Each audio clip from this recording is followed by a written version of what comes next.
साद्वैतं सावधूतं परिजनसहितं कृष्णचैतन्यदेवं श्रीराधा कृष्णपदान् सहगणललिता श्रीविशाखान्वेषाश्च अज्ञानतिम्रन्धस्य ज्ञानञ्जनशलाकया चक्षुरुन्मिलितं येन तस्मै श्रीगुरवे नमः। नमो विष्णुपदाय राधिकाय प्रियात्मने श्रीमद्भक्तिवेदान्त नारायण गोस्वामी इति नामने श्रीकृष्ण लीला कथने सुदक्षम उदारे माधुर्य गुणेश्च युक्तम वरं वरेण्यं पुरुषं महान्तं नारायणं त्वां शिरसा नमामि।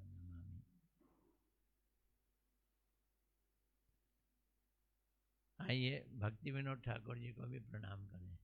नमो भक्ति विनोदाय सच्चिदानंद नाम ने गौर शक्ति सब रूपाय रूपानुग बुराए थे। मैं सर्वप्रथम अपने परम आराध्यतम गुरुदेव नित्य लीला पर विष्णु विष्णुपाद अष्टोत्तर श्रीमद् भक्ति वेदांत नारायण गोस्वामी महाराज जी के चरणों में अनंत कोटि दंडवत अर्पित करता हूँ। तत्पश्चात समस्त गुरु परंपरा के चरणों में मेरा हृदय से अनंत कोटि दंडवत प्रणाम। समस्त वैष्णव वैष्णियों के चरणों में ब्रह्मचारियों के चरणों में मेरा हृदय से दंडवत प्रणाम।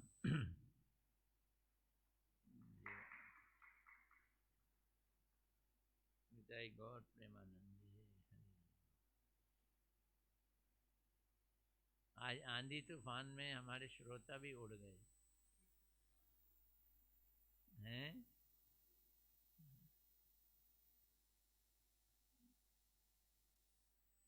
लेकिन प्रसन्नता ये है कि जो गंभीर श्रोताएं सीरियस लिसनर वो आए हैं। तो जो दूसरे थे वो गंभीर नहीं है, वो भी गंभीर हैं, लेकिन समय समय की बात है। तो आज हमने क्या करना है याद है? हैं?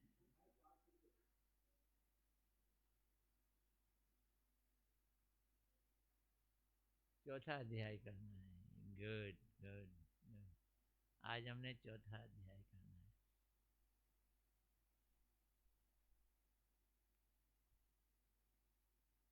इस अध्याय का नाम है नित्य धर्म,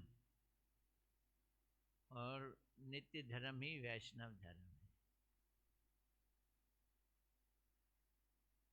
देखो, मैं सोच रहा हूं दुनिया की हर चीज एडवर्टाइजमेंट पे बिकती है। जितनी अच्छी एडवर्टाइजमेंट उतनी सेल ज़्यादा होगी। क्वालिटी तो बाद में देखी जाती है, डिब्बा रैपर अच्छा होना चाहिए। बड़ी बड़ी एजेंसियां खुलती हैं एडवर्टाइजमेंट की,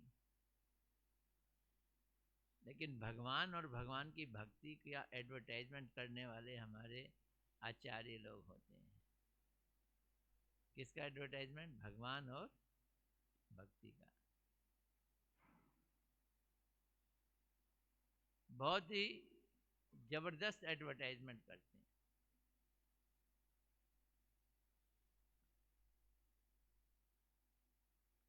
संसार के लोग एडवर्टाइजमेंट करके हमारी बुद्धि का परिवर्तन करते हैं, और ये आचार्य लोग एडवर्टाइजमेंट करके हमारे हृदय का परिवर्तन करते हैं।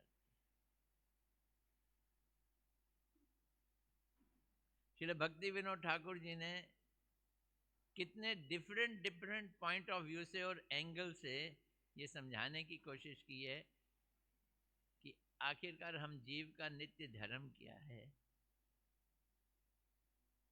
और उसको किस तरह से अटेन करना है। इस चीज को वो समझा रहे हैं। और हम लोग समझ जाएं तो बहुत अच्छी बात है। तो कल हमने समझना और ना समझने की बात कही थी ना, उदित विवेक और अनुदित विवेक।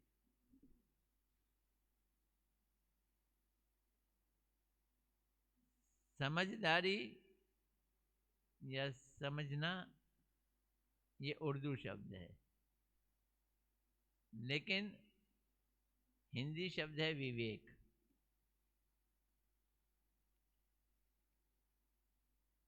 भगवान से जिसका लगाव हो जाए, इसका मतलब उसका विवेक जाग गया। तो भगवान से लगाव नहीं तो विवेक नहीं जागा।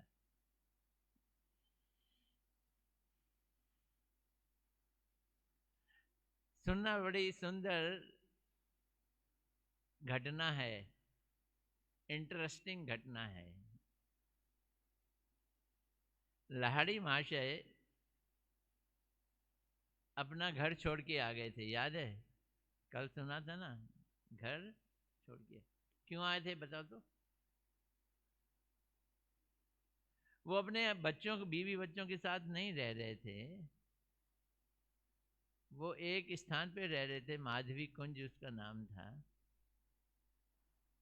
और वहां के मालिक थे माधव दास बाबा जी महाराज।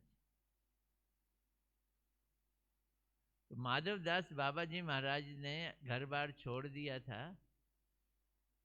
और बाबा जी बनकर रह रहे थे। बाबा जी मीन्स वेश ले लिया, सन्यासी बन के रह रहे थे। पत्नी को छोड़ दिया, लेकिन पत्नी उनसे मिलने आ गई, तो रात को पति पत्नी फिर से मिलने लग गए। अब वो बाबा जी कैसे रहे अगर पति पत्नी मिलते हैं तो लाहिड़ी मास्टर ने सोचा कि अब इनके साथ रहने से इनका दाग धब्बा मेरे ऊपर भी लग जाएगा, उसके छींटे आएंगे मेरे ऊपर, तो यहाँ से निकल चलो। तो जाएं कहाँ? तो वहाँ से निकल कर वो जहाँ उनके गुरुदेव रहते हैं प्रद्युम्न कुंज में, वहीं आके उनके घर के पास ही अपनी कुटिया बना दी। तो लाहिड़ी महाशय और वैष्णव दास की कुटिया पास पास में ही थी। समीप में ही कुछ आम और कटहल के वृक्ष थे। भक्ति विनोद ठाकुर जी ऐसा वर्णन कर रहे हैं जैसे देख रहे हो। ये देखो ये कुटिया है, ये आम का पेड़ है, ये देखो कटहल का पेड़ भी है, ये देखो इसमें कटहल पके हुए भी हैं, आम भी आजकल तो पक ही गए हैं।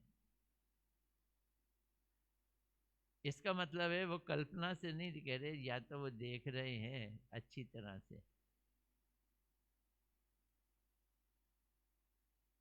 ये बात समझनी है। चारों ओर छोटे छोटे सुपारी के वृक्ष भी थे, आम के थे, कटहल के थे, और किसके?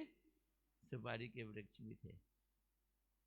और आंगन में एक बहुत बड़ा गोल चबूतरा है। जिस समय प्रद्युम्न ब्रह्मचारी उस कुंज में रहते थे, वो चबूतरा उसी समय का है। शायद वो उसके ऊपर बैठते हो। तो वो मूल उनके गुरु थे, कौन? प्रद्युम्न ब्रह्मचारी।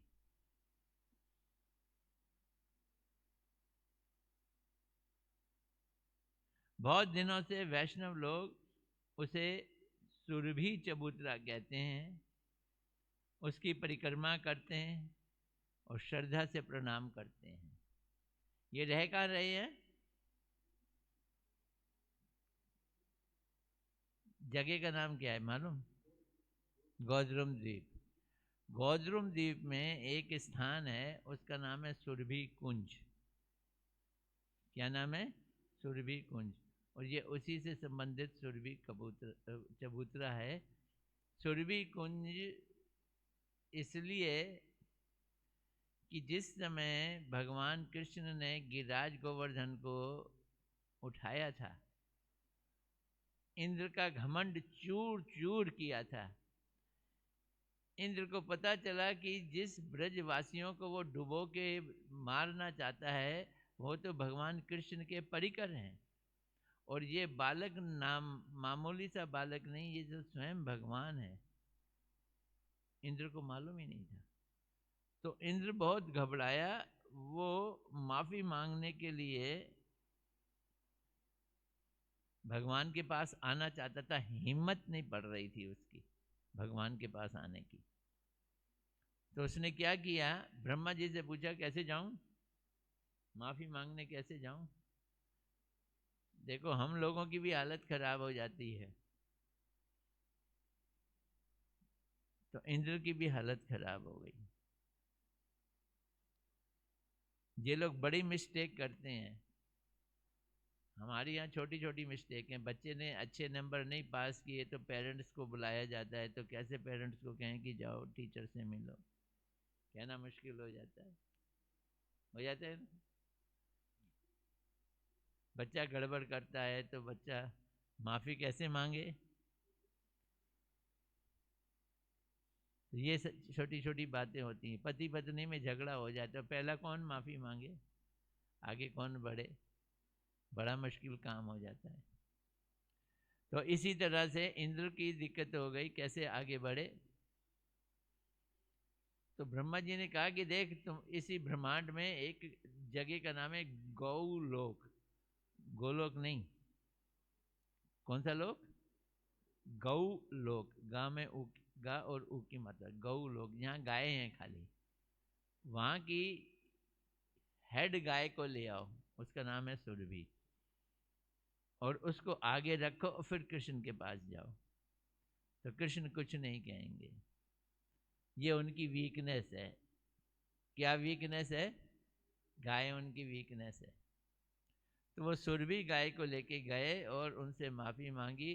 भगवान कृष्ण ने उनको ऐसे कहा, जाओ ठीक है, कोई बात नहीं, कोई बात नहीं। लेकिन सुरभि का भी पेट भरा नहीं कि हमने जाके माफी मांगी, भगवान ने खुशी खुशी नहीं माफी दी, अभी उनके अंदर लगता है कुछ बात है। इंद्र भी खुश नहीं था।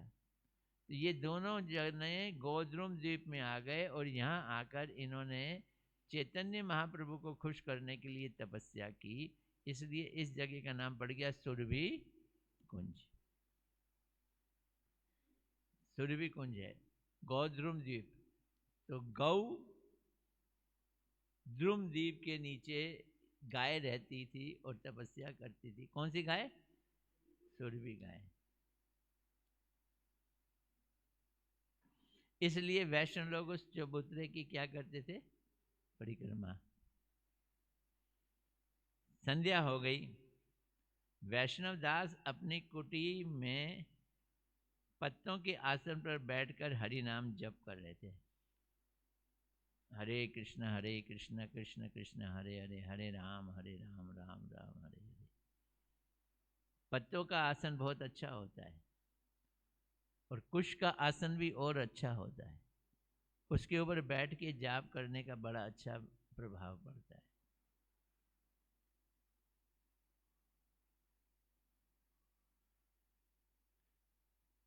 कृष्ण पक्ष है, इससे धीरे धीरे रात अधिक अंधेरी होती जा रही है।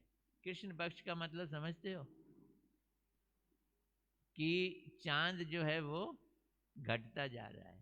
कृष्ण पक्ष मतलब चांद घटता जा रहा है, तो अंधेरी रातें होती जा रही।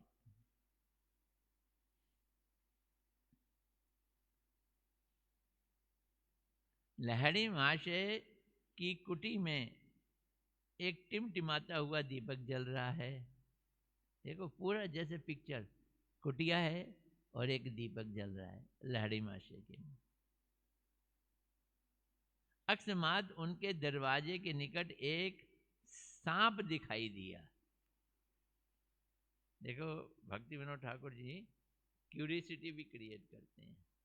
क्या दिखाई दिया, सांप दिखाई दिया।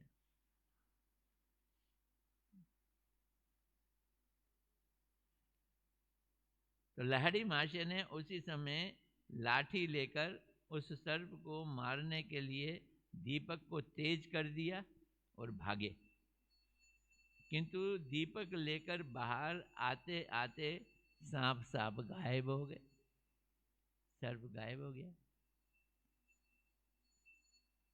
लाड़ी महाशय ने वैष्णव दास से कहा, उनके गुरु ने वैष्णव दास से कहा, घबराए हुए, जरा सावधान हो जाओ, आपकी कुटी की तरफ एक सांप आया है।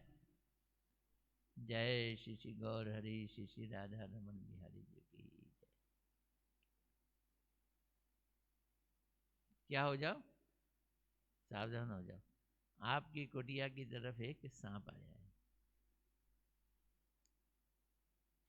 ये कोई छोटी मोटी मामूली बात नहीं है। गुरुदेव खुद कहते थे, अगर हम यहाँ बैठे हैं बड़े ध्यान से कथा सुन रहे हैं और बीच में एक सांप आ जाए, बस सारा मामला गड़बड़ हो जाए। इससे मुझे एक घटना याद आ गई, सुना देता हूँ। इससे संबंधित तो नहीं पर है। हरिद्वार को ट्रेन जा रही थी, मेला लगा हुआ था, जैसे कुंभ का मेला होता है ना, अक्सर वहाँ कोई मेले लगे ही रहते हैं। खचाखच डिब्बे भरे पड़े थे। तो साधारण डिब्बा था, उसमें 2 पैर एक साथ रखने की जगह नहीं थी, एक पैर मुश्किल से आदमी रख पा रहा था। 2 दोस्त पहुंचे, वो बोलते हैं यार ऐसे कैसे जाएंगे हरिद्वार तक, 7-8 घंटे का रास्ता है। तो उन्होंने एक ट्रिक चली, जोर से हल्ला मचाया, सांप सांप सांप। ये बोलने की देरी थी कि सारे डिब्बे से लोग खाली होके भाग गए। डिब्बा खाली, इनका बात बन गई। अब तो सीट की बात छोड़ो, पूरी बर्थ खालियां मिल गई, 2 बर्थ। उन्होंने वहां पे अपना चादर बिछाई और लेट गए, सो गए। थोड़ी देर में गाड़ी चली, ये तो सोए हुए, गाड़ी चल रही है। फिर कुछ देर बाद गाड़ी खड़ी हो गई। काफी देर से गाड़ी खड़ी है, चल ही नहीं रही, तो उनका पता करें कहाँ खड़ी है इतनी देर से गाड़ी। तो उन्होंने, बाहर एक आदमी चाह रहा था, पूछा ये गाड़ी कौन से स्टेशन पे खड़ी है? बोलते स्टेशन पे नहीं है, यार्ड पे खड़ी है। यार्ड पे क्यों खड़ी है? ये इसमें सांप आ गया था तो इस डिब्बे को काट दिया ट्रेन से और उसको यार्ड में ले गए। वो हरिद्वार जाने की बजाय कहाँ पहुंच गए? यार्ड। तो जो चतुराई करते हैं वो हरिद्वार नहीं पहुंच पाते, कहाँ पहुंचते हैं? यार्ड पे पहुंचते हैं। सांप। तो गुरुदेव बोलते हैं कथा चल रही हो, बड़े ध्यान से चल रही हो, और ये घटना घटित हो जाए कि एक सांप आ जाए, तो वो सारे के सारे भक्त लोग उठ के भागेंगे। लेकिन परीक्षित महाराज का यहाँ वर्णन किया जाएगा। उसको तो 7वें दिन सांप ने काटना ही था, और उन्होंने बैठ के कथा सुनी। कितने दिन? 7 दिन कथा सुनी। लाड़ी माशे उसी समय एक लाठी लेकर, हाँ, वैष्णव दास बाबा जी बोले, आप सांप से इतना घबराते क्यों हो? लो, सांप आ गया और आप कहते हो घबराते क्यों हो? आप सांप से इतना घबराते क्यों हो? आइए मेरी कुटिया में आइए, चिंता मत कीजिए, सांप से मत डरिए, यहाँ बैठिए मेरे साथ। लहड़ी माशे उनकी कुटियों में प्रवेश कर गए। पत्ते के आसन पे उनको बैठाया, किंतु मन उनका घबराया हुआ था, चंचल था, नजरें इधर उधर थी, आना जाए कौन? सांप आना जाए। तब वैष्णव दास बाबा जी ने कहा, महाशय, नहीं, लहड़ी महाशय ने कहा, गुरुदेव, इस विषय में हमारा शांतिपुर अच्छा है। तो इनका घर, बीवी बच्चे वगैरह थे, वो कहाँ रहते थे? शांतिपुर। इस विषय में हमारा शांतिपुर अच्छा है। वहां कोई सांप बिच्छू नहीं है। लेकिन ये नवद्वीप, गौद्रुम द्वीप, नदिया प्रांत, यहाँ तो सांप भरे पड़े हैं।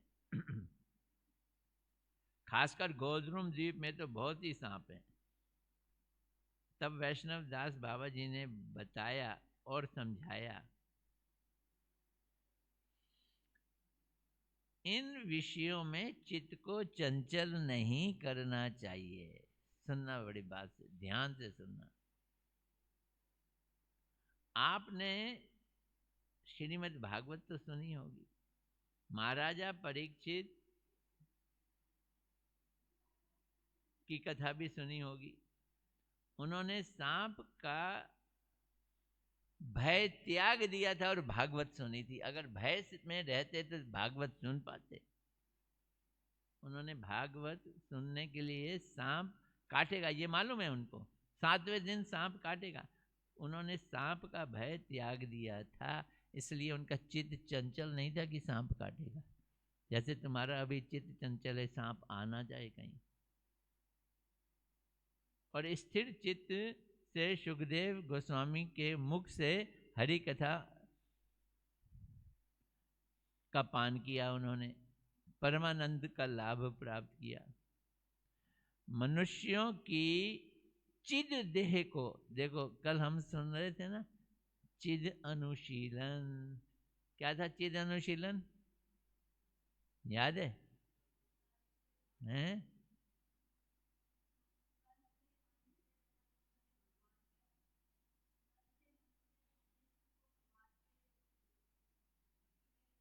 क्या बोला उन्होंने?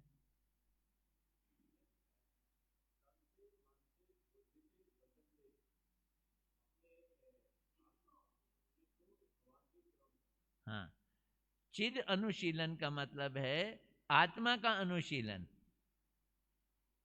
चिद अनुशीलन किसका अनुशीलन? आत्मा का अनुशीलन। तो आत्मा का अपना शरीर भी है, चिद देह। जैसे हमारा शरीर है वैसे आत्मा का शरीर है। अगर आत्मा का शरीर नहीं होता तो हमारा ये जड़ शरीर भी नहीं होता। समझना अच्छी तरह से। हम कपड़ा पहनते हैं, उस कपड़े की शेप कैसे बन जाती है? जैसा हमारी बॉडी है, तो कपड़ा हमारे बॉडी जैसा शेप ले लेता है। क्योंकि बॉडी का शेप है इसलिए कपड़े का शेप है। अगर बॉडी का शेप ना हो तो कपड़े का शेप नहीं होगा। क्योंकि आत्मा का शेप है इसलिए उसके ऊपर पड़ी हुई बॉडी का शेप है। अगर आत्मा का ही शेप ना हो तो बॉडी का शेप नहीं होगा। बात समझ आ रही है? आ गई बात समझ में? क्या आई समझ में? बताओ। अभी अभी आए हो? मैंने सोचा सुनते सुनते आए हो, पर आप आते आते आए हो। एक सुनते सुनते आना होता है, एक आते आते आना होता है। ध्यान से समझना। हमारे अंदर आत्मा है, आत्मा का भी अपना एक रूप है, स्वरूप है, शरीर है। तो ये क्या बोल रहे हैं? उस चिद देह को, हमारी स्पिरिचुअल बॉडी को, जो हमारे आत्मा की चिद देह है, सांप नहीं काट सकता।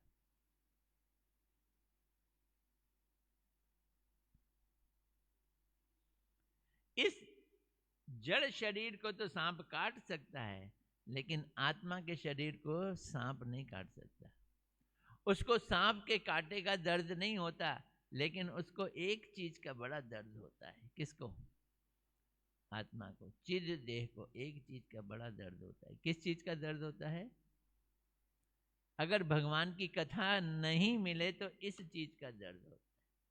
भगवत कथा विरह का सर्प उसको काट सकता है, लेकिन संसार का सांप उस आत्मा को, चिद देह को काट नहीं सकता। जड़ शरीर तो नित्य है नहीं, एक ना एक दिन अवश्य ही परित्याग करना पड़ेगा। जड़ शरीर, जड़ देह के लिए केवल शारीरिक कर्म ही विहित है। तो जड़ देह के लिए हमें शारीरिक कर्म करने पड़ते हैं, सोना है, उठना है, ब्रश करना है, नहाना धोना है। जड़ देह के लिए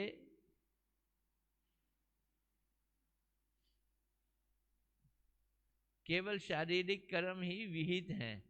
कृष्ण की इच्छा से जब, सुनना इस बात को, देह का पतन होगा, when we will die, तब किसी भी चेष्टा से तुम उसकी रक्षा नहीं कर सकते। किसकी रक्षा? देह की रक्षा नहीं कर सकते। जाने का दिन आएगा तो टाटा गुड बाय होगी होगी रक्षा नहीं कर सकते। जब तक शरीर के भंग होने का समय नहीं आता तब तक इस शरीर को कोई ढा नहीं सकता।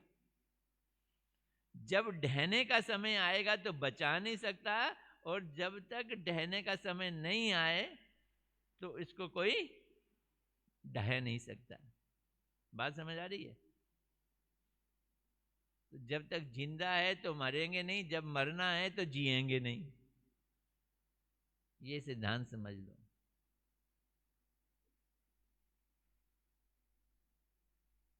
तो जब तक जिंदा रहने का हमारा समय है तब तक अगर आप सांप के बगल में लिपट कर भी सो जाओ तो आपका कुछ नहीं होने वाला। कैसी बात बोल रहे हैं? फिर सांप तब तुम्हारे संग सो रहा है लेकिन काटेगा नहीं। क्यों? अभी शरीर के ढहने का टाइम नहीं आया। अतएव सांप आदि का भय दूर करने पर वैष्णव नाम परिचय दिया जाता है। इसलिए वैष्णव लोग डरते नहीं हैं। तो नहीं डरना ही वैष्णवों का गुण है। क्यों? क्योंकि वैष्णव लोग जिसके चरण कमलों का भजन करते हैं वो चरण कमल अभय देते हैं। क्या देते हैं? भजहु रे मन श्रीनंद नंदन अभय चरणार बिंद रे। अभय चरणार बिंद का भजन करना। हम लोग इस बात को विश्वास नहीं कर पाते हैं। होइए वही जो राम रची राखा। तो जब भगवान ने करना है, भगवान की मर्जी चलनी है, भगवान पे विश्वास करो, तुम उनकी से भक्ति करते हो तो वो तुम्हारा कभी भी गलत नहीं होने देंगे। पर हम हर पल हर घड़ी सोचते रहते हैं ये क्या हो गया, ये क्या हो गया, ये कैसे हो गया। हर चीज पे हमें नेगेटिविटी दिखाई देती है।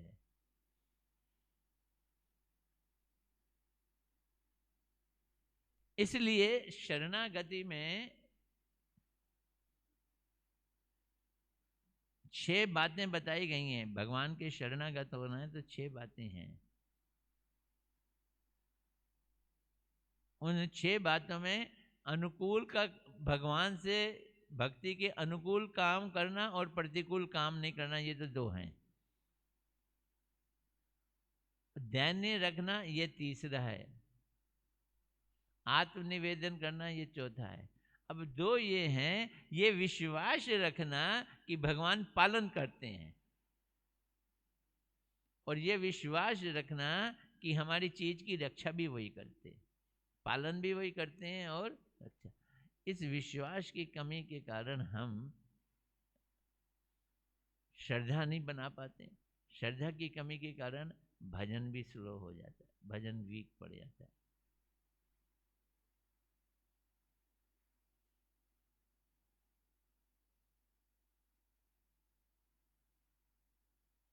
इन भयों को यदि चित्त चंचल, इन भयों से यदि चित्त चंचल रहा तो वे हरि के चरण कमलों में कैसे नियुक्त हो सकेगा? बताओ तो, चंचल चित्त को भगवान के चरणों में कैसे नियुक्त करोगे? अतएव सर्प का भय और भय के कारण सर्प को मारने की चेष्टा भी नहीं रखो। बेचारा अपनी जिंदगी जी रहा है, तुम उसे मारने के पीछे पड़े हुए। Let him live. यद्यपि हमारे शास्त्रों में कहा गया है सांप को मार सकते हो, सांप आ जाए तो मार सकते हो क्योंकि वो तुम्हें काट लेगा।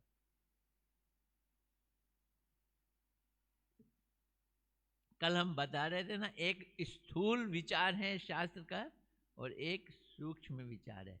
स्थूल विचार है कि सर्प को मार लो, और सूक्ष्म विचार है बेचारे को क्यों मारो, वो तुम्हारा कुछ भी नहीं बिगाड़ सकता जब तक तुम्हारे भाग्य में बिगड़ना नहीं है। ये कौन सा विचार है? ये सूक्ष्म विचार है। लहरी माशे ने कुछ श्रद्धा के साथ कहा, आपके साधु वचनों से मेरा हृदय अब शांत हो गया, अब उसमें हलचल खत्म हो गई, चित्त क्या हो गया? शांत हो गया। आपके वचन इतने अच्छे, चित्त शांत हो गया। अब मैं समझ गया कि हृदय को उन्नत करने पर ही परमार्थ लाभ किया जा सकता है।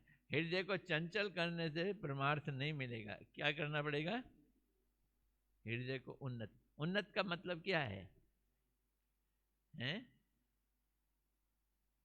ऊंचाई। देखो एक बात समझो, हृदय का काम क्या है?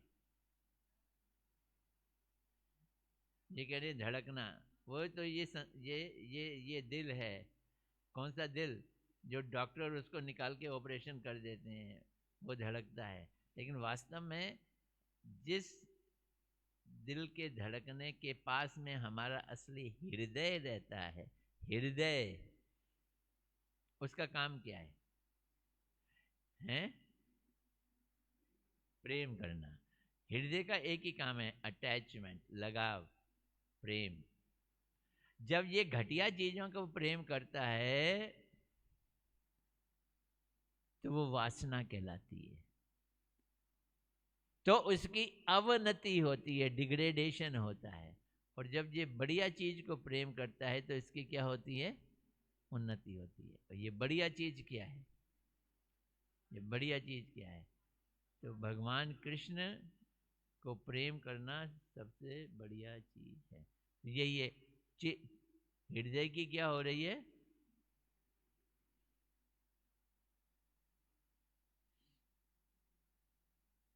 हृदय उन्नत करने पर ही परमार्थ का लाभ हो सकता है। इसलिए अब मैं समझ गया, बड़े बड़े ऋषि मुनि पहाड़ों पे चले जाते हैं, गुफाओं और कंदरों में रहते हैं और भगवान का भजन करते हैं। वहां पे ढेर सारे जंगली जानवर होते हैं, शेर, चीते, भालू और सांप भी होते हैं, पर वो किसी से डरते नहीं हैं।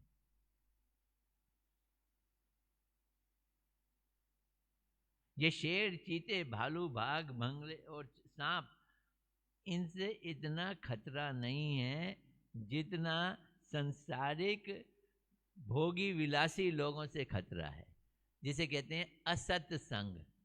असत संग से ज्यादा खतरा है। तब बाबा जी ने कहा, अभी तो लहड़ी माशे को इतना ज्ञान आ गया बड़ी जल्दी।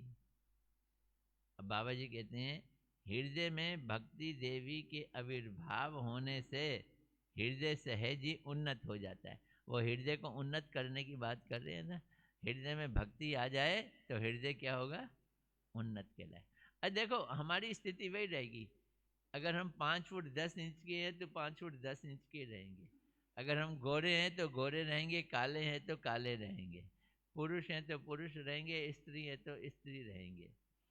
रात को नींद भी आएगी, भूख भी लगेगी और टट्टी पेशाब करने भी जाएंगे, लेकिन एक बड़ी अच्छी बात हो जाएगी, हृदय में भक्ति आ जाएगी। वो दिखाई और सुनाई नहीं देगी, लेकिन फिजिकल चेंज उसमें नहीं दिखाई देगा, लेकिन वो एक छुपी हुई घटना है और हृदय उन्नत हो जाएगा।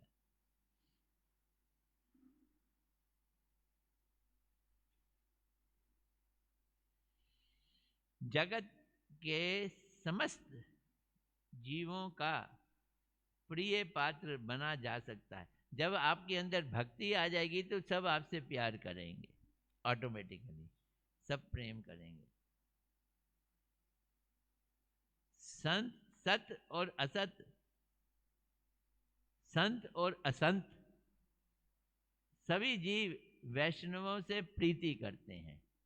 देखो, नारद जी से बढ़कर कोई वैष्णव हो सकता है? नारद जी ने एक दस्यु को वाल्मीकि बना दिया, मृगरारी को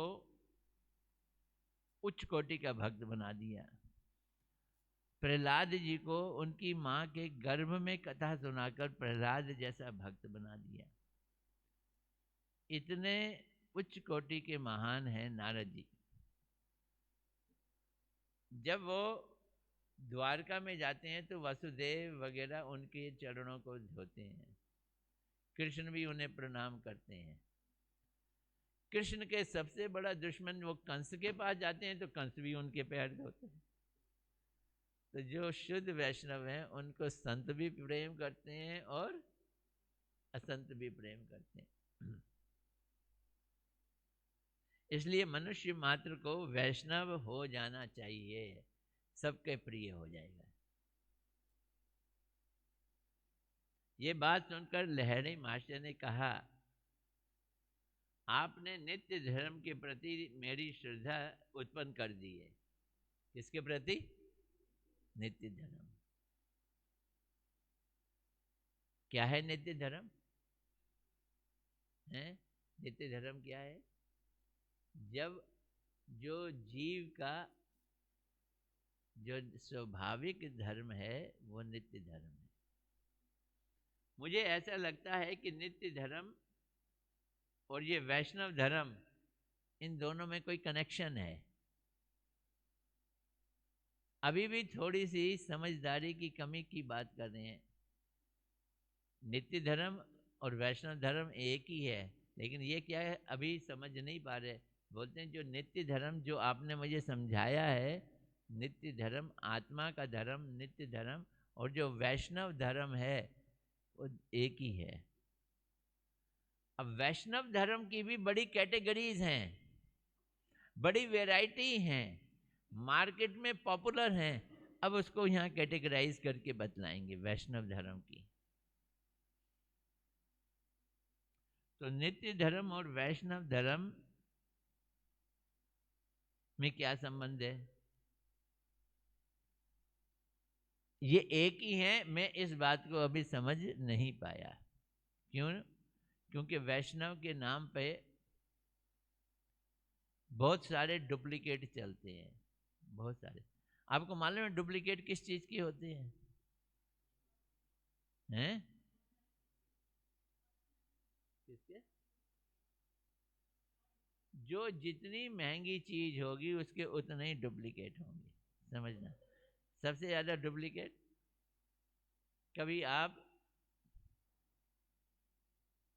जगन्नाथपुरी चले जाओ, जगन्नाथपुरी में आपको समुंदर के किनारे चलते हुए ढेर सारे लोग ऐसे मुट्ठी बंद करके चलते हुए दिखेंगे। मुट्ठी खोलेंगे, ये असली हीरा है, मोती है जो हमें समुंदर में मिला, असली वाला है, ये 2.5 लाख का है, मुझको मिला है, आप ले लो इसको, मैं 20,000 में दे दूंगा। और 2 कौड़ी का नहीं होता, वो कितने में देंगे? 20,000 में। और मेरे जैसा बेवकूफ़ होगा, 2.5 लाख की चीज़ 20,000 में मिल रही है, जल्दी ले लो भाई। लेकिन वो लगेगा बिल्कुल असली मोती, वो असली मोती लगेगा। आजकल शादियों के लिए जितनी डुप्लीकेट ज्वेलरी मिलती है उसे क्या कहते हैं? Artificial jewellery. उतनी कोई चीज़ नहीं मिलती, लगती बिल्कुल हीरे जैसी है, लगती बिल्कुल सोने जैसी है। जितनी ज़्यादा महंगी चीज़ें उतनी ज़्यादा डुप्लीकेट। इसलिए सबसे ज़्यादा डुप्लीकेट क्या है? सबसे महंगी चीज़ वैष्णव धर्म की सबसे ज़्यादा डुप्लीकेट। वैष्णव धर्म भी डुप्लीकेट।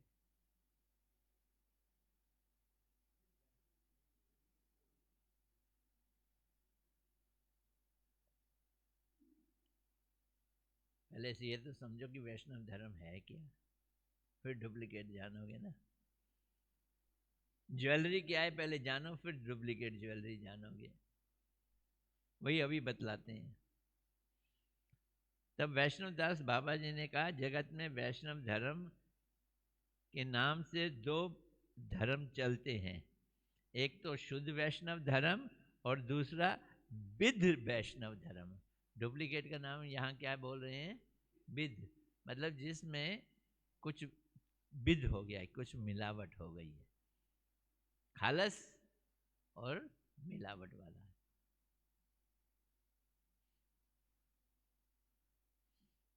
शुद्ध वैष्णव धर्म तत्वतः एक होने पर भी रस की दृष्टि से इसमें चार भेद कर दिए गए हैं। अब पहले शुद्ध वैष्णव धर्म समझ लो। जिस वैष्णव धर्म में जीव अपने को भगवान का दास समझता है, दास्य भाव से भक्ति करता है, वो एक किस्म का वैष्णव धर्म है। जिस वैष्णव धर्म में जीव भगवान को अपना दोस्त मानकर, सखा मानकर भक्ति करता है, ये दूसरा वैष्णव धर्म है। और जिसमें वात्सल्य भाव का प्रेम है, वो तीसरे तरह का है। और माधुर्य गोपियों वाला वैष्णव धर्म चौथे तरह का है। तो शुद्ध वैष्णव धर्म रस की दृष्टि से, भाव की दृष्टि से, संबंध की दृष्टि से कितने तरह के हो गए? चार के। दास्य, साख्य, वात्सल्य और माधुर्य। वैष्णव धर्म एक और अद्वितीय है, अद्वितीय है, दूसरा इस जैसा नहीं है। हम कृष्ण की ही भक्ति करेंगे और किसी की नहीं करेंगे। मीराबाई कहती है, क्या कहती है? मेरे तो गिरधर गोपाल दूसरा ना कोई। जब तक दूसरा कोई है तब तक मिलावट है। आप कह रहे थे ना शुद्ध वैष्णव, मैं भगवान से प्रेम करता हूँ हनुमान की तरह दास्य भाव से, अर्जुन की तरह सखा भाव से, यशोदा मैया की तरह वात्सल्य भाव से, और गोपियों की तरह माधुर्य भाव से। इन चारों भावों में सिर्फ भगवान ही मेरे हैं, दूसरा कोई नहीं है। अगर दूसरा है, काली है, हनुमान है, हनुमान को बीच में नहीं लेते हैं क्योंकि हनुमान तो राम के भक्त हैं। दुर्गा देवी हैं, शिव जी हैं, आजकल तो साईं बाबा भी आ गए हैं, साईं बाबा भी आ गए हैं।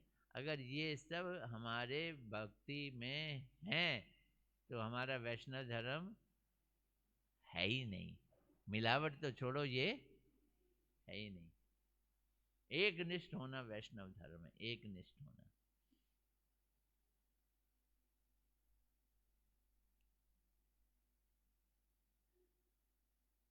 अब विध धर्म की बात सोच लो। विध वैष्णव धर्म, नकली वैष्णव धर्म, मिलावट वाला वैष्णव धर्म, ये सुन लो।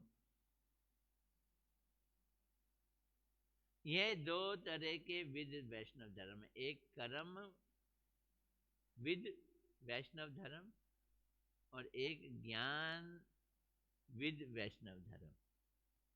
वैष्णव धर्म में कर्म की मिलावट हो जाए, वैष्णव धर्म में ज्ञान की मिलावट हो। ले बोलो, कर लो बात। ये तो ज्ञान को भी गड़बड़ बतला रहे हैं। ज्ञान से तो चीज शुद्ध हो जाती है, लेकिन ये ज्ञान से क्या कह रहे हैं? वैष्णव धर्म क्या हो जाएगा? विद्ध हो जाएगा। विद्ध का मतलब है वो डुप्लीकेट हो जाएगा।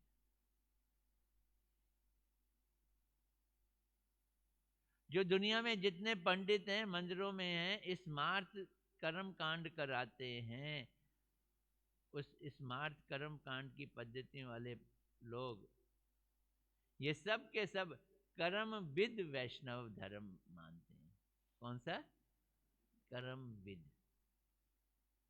कल मैं बतला रहा था ना, वो कौन सी एकादशी मानेंगे?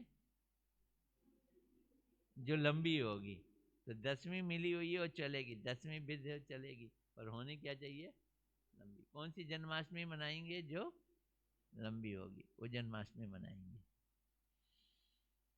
इस वैष्णव धर्म में वैष्णव मंत्र की दीक्षा दी जाती है। विश्वव्यापी पुरुषोत्तम विष्णु के दीक्षा दी जाती है, लेकिन विष्णु को भगवान मानते हुए भी कर्म का अंग माना जाता है कि मैं ये वाला अनुष्ठान करूंगा तो भगवान मुझको ये देंगे, देने के लिए मजबूर हैं। मेरे कर्म के ही अंग बन गए भगवान, भगवान कर्मांग बन गए। बात समझ आ रही है? ये कौन सा धर्म है? कर्म विद वैष्णव धर्म में अगर वो है ना सत्यनारायण की कथा कराऊंगा तो ये वाला फल मिलेगा, ये यज्ञ हवन कराऊंगा तो ये फल मिलेगा। तो कर्मों के द्वारा विष्णु को बांध दिया, तो विष्णु भी किसके अंग बन गए? कर्म। तो यहाँ श्रेष्ठ क्या हो गया? कर्म। कर्म कौन सा? ये रोटी खाना पीना वाला कर्म नहीं, जो हमारे शास्त्रों में अनुष्ठान दिए हैं वो वाले कर्म कर्मांग के रूप में माना जाता है। इस मत में विष्णु समस्त देवताओं के नियंता होने पर भी स्वयं कर्म के अंग हैं और कर्म के अधीन हैं। भगवान किसके अधीन है? कर्म के अधीन है। और गीता में भगवान कहते हैं कि कर्मण्येवाधिकारस्ते मा फलेषु कदाचन। क्या मतलब? कर्म पे तेरा अधिकार है, फल पे तेरा अधिकार ही नहीं है। तो वहां तो उसको कर्म को मना ही कर दिया है। कर्म का अधिकार तो है तेरा, लेकिन फल यानी भगवान की इच्छा जो फल देते हैं उस पे तेरा अधिकार नहीं है। यानी भगवान कर्मांग नहीं है गीता के अनुसार। कर्म विष्णु की इच्छा के अधीन नहीं है, बल्कि विष्णु ही कर्म के अधीन है। ये है कर्म विद भक्ति। इस मत के अनुसार उपासना, भजन, साधन ये सभी कर्मांग हैं, कर्म के अंग हैं। इसको करने से ये मिलेगा, इसको करने से ये मिलेगा, इस मत के अनुसार।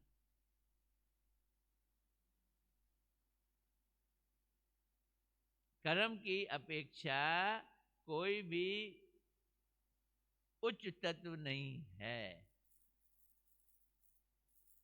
कर्म मीमांसा ऐसे लोगों को कहा जाता है। कर्म विद भक्ति करते हैं, स्मार्थ कर्म करते हैं, इनकी भक्ति कर्म से ढकी रहती है। और अब उनसे पूछा जाए, वो शुद्ध वैष्णवों को गलत कहते हैं। शुद्ध भक्त वैष्णव जो कर्म को नहीं मानते हैं उनको वो गलत कहते हैं। वे शुद्ध वैष्णवों को वैष्णव स्वीकार नहीं करते, ये उनका दुर्भाग्य है। खुद गलत है और जो सही है उनको गलत कहते हैं। ये पता कैसे होता है? एक आदमी कार लेके खड़ा हुआ था, न्यूट्रल में उसकी गाड़ी थी, वो ढाल पे था तो गाड़ी उसकी आगे चल पड़ी। तो उसे लगा साथ वाली गाड़ी पीछे चल रही है और वो चिल्ला रहा है, अरे गाड़ी रोको, तुम्हारी गाड़ी पीछे जा रही है। लेकिन हो क्या रहा था? इसकी गाड़ी आगे जा रही थी। ऐसे ही ये कर्म वाले लोग हैं, इनकी गाड़ी आगे जा रही होती है, जो गाड़ी खड़ी है उसको कह रहे हैं कि गाड़ी रोको, तुम्हारी गाड़ी पीछे जा रही। ये कर्मांग वाले लोग हैं। अब दूसरा क्या है? दूसरा है ज्ञान विद, ज्ञान से घुसा हुआ।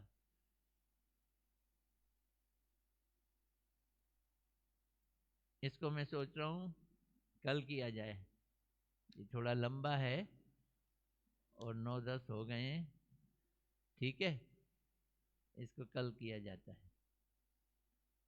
तो आज हम कर्म विद वैष्णव, नकली वैष्णव, शुद्ध वैष्णव, 4 तरह के वैष्णव, इन सब को समझकर इसके ऊपर चर्चा मनन, रात भर सोचना, श्रील भक्ति विनोद ठाकुर जी क्या समझा रहे हैं। एक बात तो समझना, सांप आपको नहीं काटेगा सर्प आपको नहीं काटेगा, और अगर काटना होगा तो आपसे रोका नहीं जाएगा, काटना होगा तो आपसे रोका नहीं जाएगा। और दूसरा, जो नित्य कर्म है वही नित्य धर्म है, ये बात समझना है, और वही वैष्णव धर्म है। तो वैष्णव धर्म जो है, एक शुद्ध वैष्णव है और एक मिलावट वाला वैष्णव। मिलावट वाला बोल दिया विद, कर्म विद और ज्ञान विद। कर्म विद क्या है? जब हम भगवान की भक्ति संसार की चीज़ों को पाने के लिए करते हैं तो कर्म विद भक्ति है।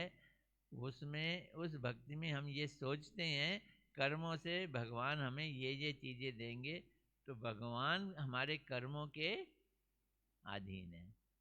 ये आज की लेक्चर का क्या है, नटशेल है। अब कल ज्ञान की बात करेंगे। ज्ञान किसको कहते हैं? गौर प्रेमानंदे हरि हरि बोल। हरे कृष्णा कृष्णा कृष्णा हरे हरे, हरे राम राम राम हरे हरे। किसी का कोई प्रश्न है तो पूछे, थोड़ा सा समय मैं प्रश्न उत्तर में देना चाहता हूँ।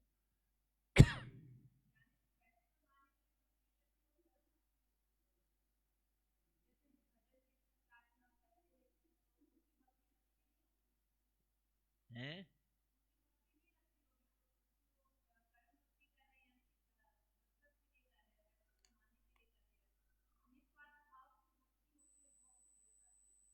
अगर आप कथा करो और पैसे मांगो तो उस कथा का कोई फायदा नहीं है।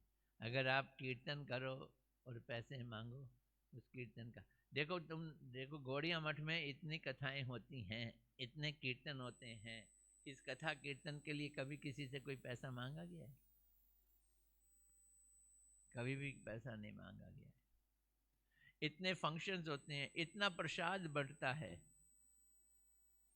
कभी किसी से पैसा नहीं मांगा गया। जो अपनी मर्जी से है देना है तो दे दे, ये नियम नहीं है। डोंट सेल योर भक्ति। हम कथा कीर्तन को बेचेंगे नहीं। अब कुछ लोग प्रोफेशनल हो जाते हैं, प्रोफेशनल कीर्तन बोलते हैं मेरा घर ही इससे चलता है, मैं क्या करूं। तो ये एक प्रश्न चिन्ह बन जाता है कि कीर्तन करके घर चलाते हैं, घर चलाएं और पैसा ना ले तो कैसे घर कैसे चलेगा।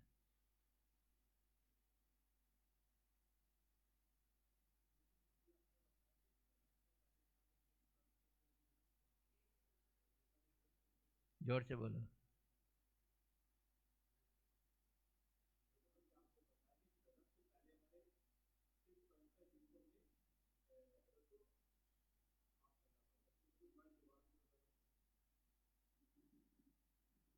नहीं समझ आ रही मुझको।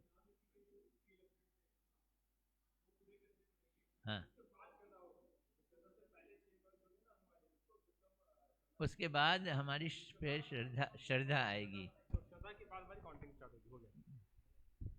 अनुकूल को ग्रहण करना, प्रतिकूल को त्यागना, ये ये नियम है। गौर हरि श्री श्री राधा रमन बिहारी जी की जय। और कोई प्रश्न पूछो। देखो ये माइक लेके आए हैं, आपसे प्रश्न करवा देंगे।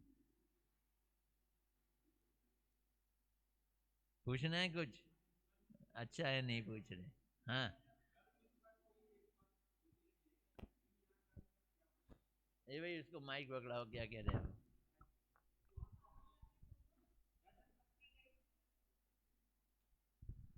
हरे कृष्णा। धन्यवाद। कर्म मिश्रा में ही थोड़ा कर्म को एक बार रिपीट कर दीजिए कि एग्जैक्टली यहाँ कर्म का क्या मतलब है।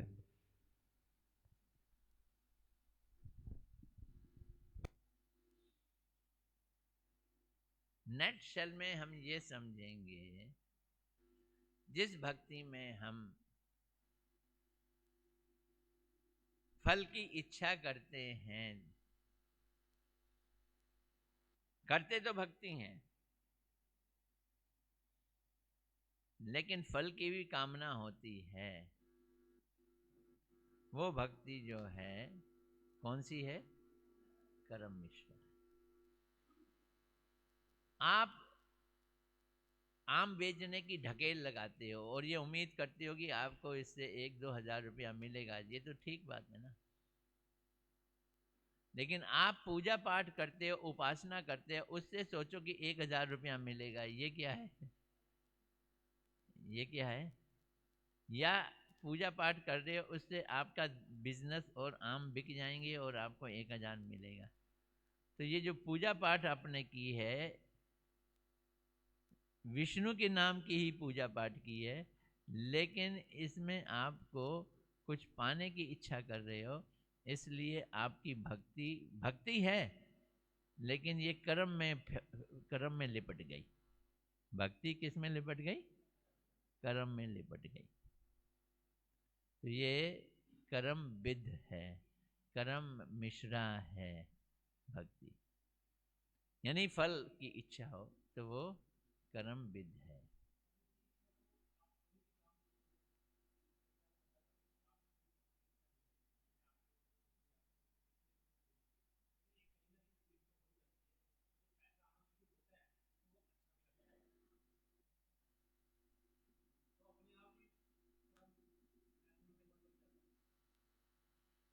देखो,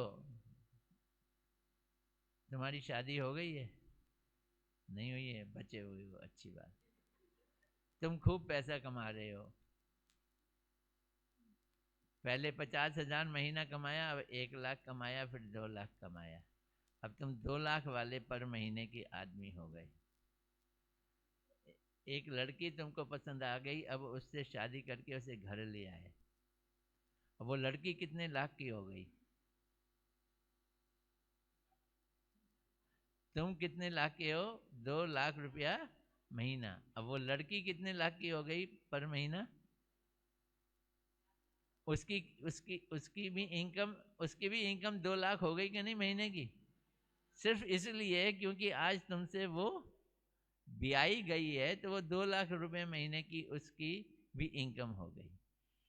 अगर मैं इसी तरह से भगवान के साथ ब्याया जाऊं, तो मैं जो भी कमाऊंगा, मेरी सारी इनकम भगवान की हो जाएगी कि नहीं हो जाएगी? बात समझ आ रही है?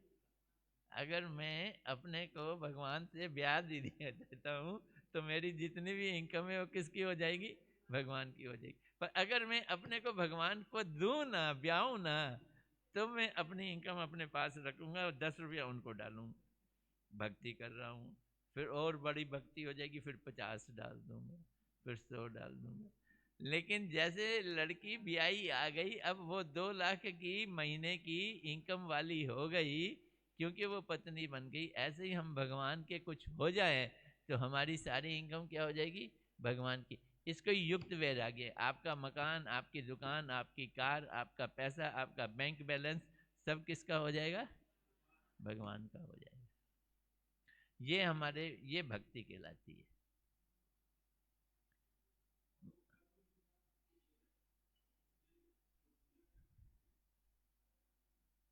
अभी अभी समय है ना, पूछ सकते हैं। कर्म मिश्रा भक्ति में कि किसी ने पूजा किया भगवान का, तो कि उसके बदले पैसे मिल जाएं या जो भी, तो ठीक है, पैसे तो मिलेंगे, वो तो चलो, एक कुछ एक्शन लिया, काम किया, तो कुछ वैल्यू जनरेट हुई, तो पैसे आए। लेकिन क्योंकि भक्ति की है, तो वो भक्ति भी कहीं ना कहीं उसको आगे और भक्ति में लगाएगा, चांस देगा। जैसे कोई भी एक्शन करेंगे तो पैसे मिलेंगे। देखो एक बात समझ लो, अच्छी तरह से समझ लो, जब हम भक्ति कर रहे हैं और हमारा इंटरेस्ट पैसे में है, संसार में है, भक्ति करते करते इन चीजों में है, तो भक्ति हमको वो फल देके शांत हो जाएगी। लेन देन पूरा हो गया, तूने ये दिया, मैंने ये दिया, फिनिश। लेकिन क्योंकि हम भक्ति करके फल लेते हैं, मंदिरों में जाओ, पुजारी आपकी पूजा कराता है, आप कहते हो ये कठिनाई है, अच्छा ये वाली पूजा कर लो, विष्णु के सहस्त्र नाम कर लेते हैं, ये कर लेते हैं, कुछ देवी देवताओं की पूजा करते हैं, कुछ शिव जी की पूजा करते हैं, कुछ भगवान कृष्ण की पूजा करते हैं, विष्णु की करते हैं, राम की करते हैं, ताकि हमारी ये समस्याएं दूर हो जाएं। ऐसा करने से करते करते कुछ भक्तों का संग मिलने की अपॉर्चुनिटी बहुत है, क्योंकि मंदिर में भक्त आते हैं, भगवान का भजन करने वाले भक्त होते हैं, तो ऐसा करने से we are prone to get association of a devotee. The day we will get a association of devotee, जिस दिन हमारी भगवान के भक्त से जोड़ हो जाएगा, संग हो जाएगा, उस दिन कायाकल्प हो जाएगी, उस दिन वो आदमी बदल जाएगा। फिर उसकी कर्म विद भक्ति जो है कैसी हो जाएगी? शुद्ध भक्ति हो जाएगी। बात समझ आ रही है? ठीक है। गौर प्रेमानंदे हरि हरि हरि बोल।